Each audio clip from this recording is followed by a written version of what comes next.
Thank you, Mr. Chairman. I wanted to start by sharing our experience in the state of New Jersey. We have in New Jersey one of the lowest rates of gun fatalities in the country. I think we're number 6 out of 50, and it's interesting to think about why that is. We are the most densely populated state in America. We have crime, we have mental illness, we have poverty just like any other state.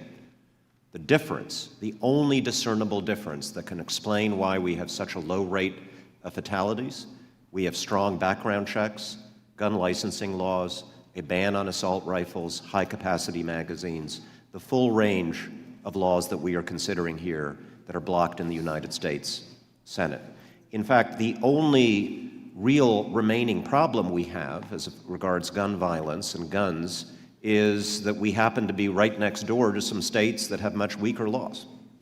And I wanted to ask you about that aspect in particular, Chief Isom. From a law enforcement point of view, can you have effective state and local gun violence prevention laws if we have this patchwork of inconsistent laws around the country and no national standard?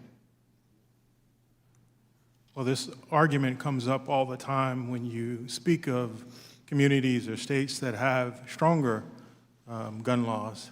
But if they're surrounded by states with weaker laws, then the market draws in those guns into their community. And so what many communities see when they do background checks or traces on all weapons that are seized, they find that these weapons are coming in from states with weaker laws. And so the patchwork makes it less safe for people in communities who make the decision that they want to stop the flow of illegal guns into their community.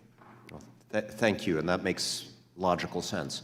I also wanted, just to shift the subject a little bit, just ask you, as a law enforcement officer, your department had to deal with potential mass shooters.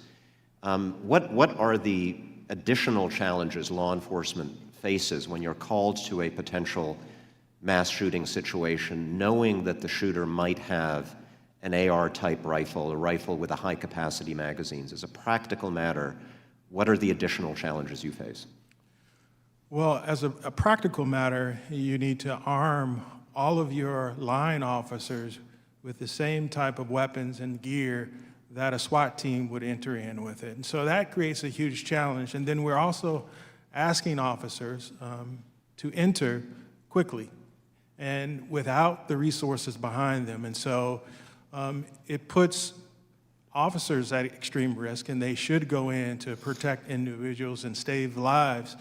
But because of the high capacity weapons that individuals have, it puts both citizens and officers at risk, line officers who don't have the SWAT training and the equipment, but they must enter to save lives. And so it makes the totality of the situation dangerous for everyone.